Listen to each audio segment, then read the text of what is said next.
There's no right way to feel, but what is important is to feel, because feeling, we as human beings, we feel first. We think of ourselves as thinkers, but really we're feeling creatures. And in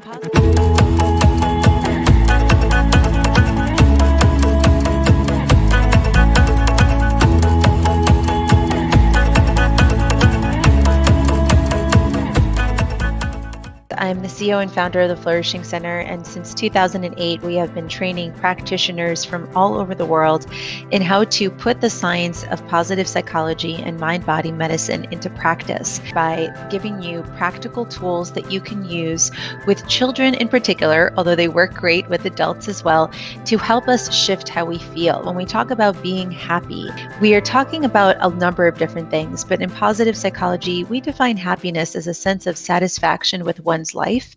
And I personally like to think of it as having personal mastery, the ability to feel the way you want to feel when you want to feel it.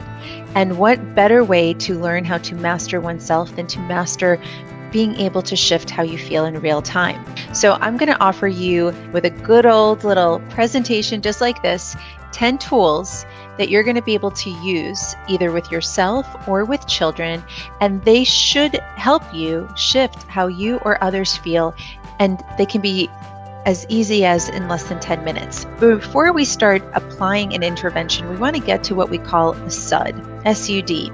SUD stands for a subjective unit of distress. So before I use these skills with people, I usually just have them check in and ask them, on a scale of 0 to 10, how strong is what you're feeling? Because if we're going to talk about shifting feelings, we want to first understand where we're starting off with. That was within one of the simple ways that we can begin to cultivate what we call emotional intelligence, giving people the opportunity to pause and check in and ask themselves, how am I feeling right now in this moment?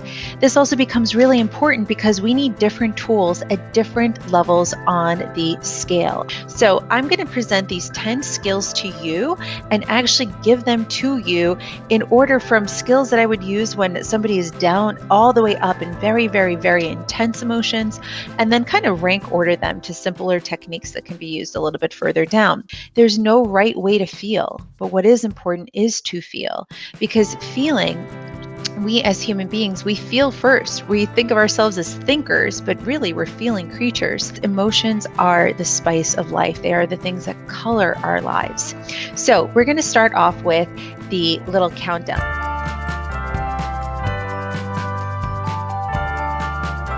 So we're going to start with number 10. And so 10 is a skill called havening. I actually am going to show you how to haven someone, and I've got my partner here who has graciously volunteered to be my volunteer, because I'm going to show you how to do what we call facilitated havening to someone else. And we're going to put this over here as a number 10 on our ruler. So this is when someone is feeling very stressed out. So havening is something that we apply 3 different types of touch. And what I love about havening is you could do it to someone else, you can walk them through doing it to themselves, or you can and you can use it for yourself as well. So if someone is really stressed out, they're not going to be able to talk their way into calming down. Stroking the side of the arms is one of the moves within havening. The other is across the forehead, just like this, forehead to temple. And the other one you could actually do on the person's palms. So of course you want to, if you're doing this with children, if you're doing this with your own kids, you usually of course want to ask for their permission before you start to put your hands on anyone. But you can also facilitate people doing it to themselves. So I'd say eyes across your arms, across your shoulders, and begin to soothe yourself by going shoulder to elbow. So one thing we're not doing is rubbing up and down, right? It's the motion of down, down.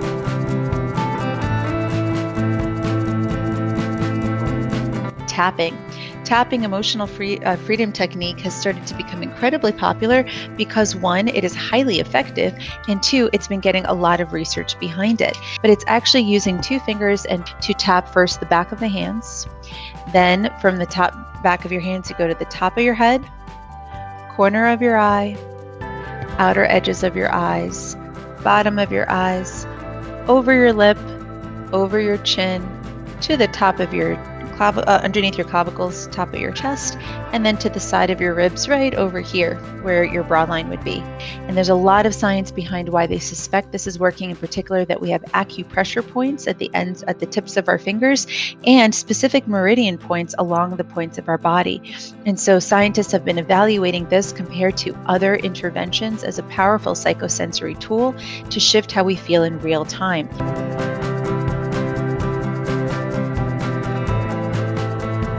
So I have a 10-year-old Pomeranian poodle that when she gets stressed out, if we're like walking down the street and like something happens or she bangs into something, she'll kind of freeze for a moment. And then like a good dog, she'll shake it off and she'll keep going.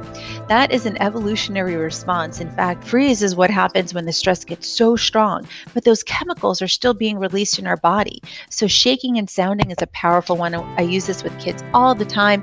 A simple invitation to bend their knees and begin to just bounce their body, just shaking up and down. We're physically moving the energy through our body. We're actually shaking up the lymph system. When we do this, the lymphatic system is the waste system of our body. So we're literally clearing things out and shaking and making sound. So when animals get angry in nature, they growl, they make sound, they let that energy out, and giving us a appropriate space to just be able to make sound. Sometimes it's just a sigh that sounds like or it's a growl, and this is a great tool to do at any point, but a really good one when a person is at an 8.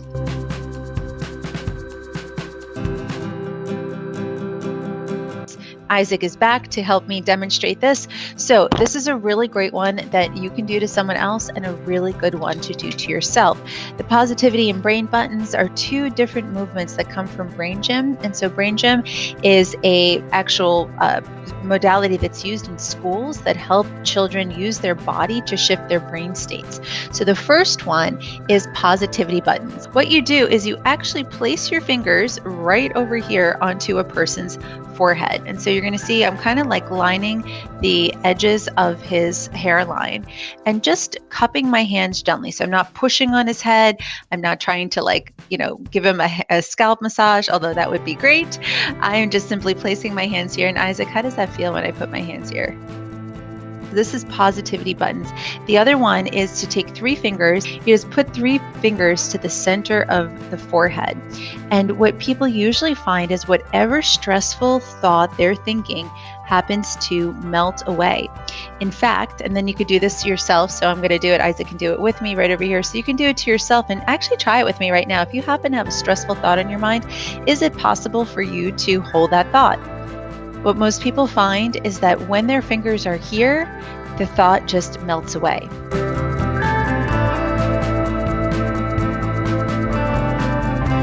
The next one, which is a number 6, fire in the belly, water in the mind.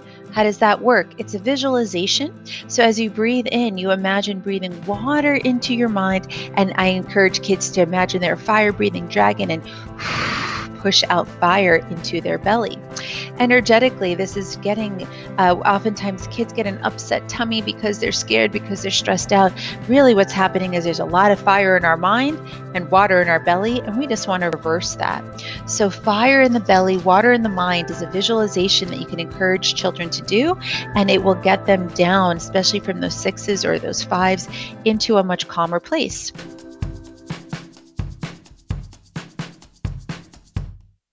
So why is this so good for when people are at a 5? When we place one hand on our heart and one hand on our belly, we're bringing energy into the front of our body. And we're bringing energy also to the vagus nerves. It goes from the back of our brain and innervates through the whole front of our throat, the front of our chest, the front of our belly. So oftentimes I'll just simply have kids put one hand here, one hand on their belly, and just breathe. And in doing so, they're stimulating that parasympathetic nervous system response.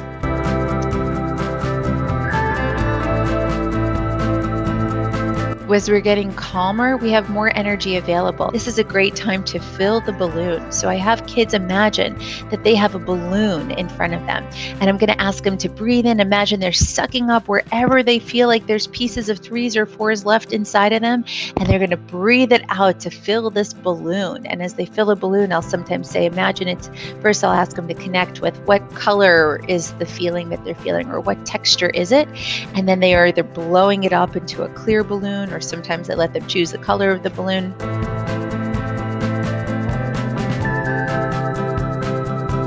The last few come from mindfulness strategies. So pointing and naming is a really great one to get, once they're more calm and we just want to get them feeling good and being really mindful and present, such a fun game to play.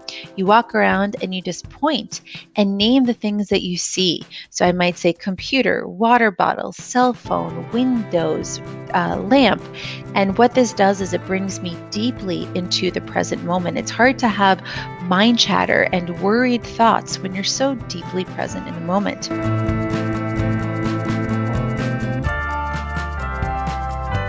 So that's a similar type of exercise where you're, instead of naming things around you, you're tuning into, what are 5 things I see? What are 5 things I hear?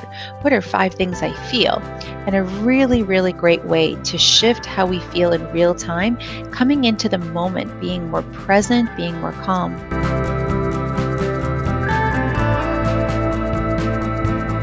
Now that they're at a 1, we can add the positive. We can bring feelings of positivity. Playing gratitude ping pong is my favorite. Gratitude ping pong is where you each get a chance to take turns saying something that you're grateful for. And in doing this, this creates a crescendo of positivity. So hopefully these techniques and these strategies have been playful and fun for you. We of course encourage you to subscribe and to get the replay of this so you can go back to them in real time. Thanks so much for having me.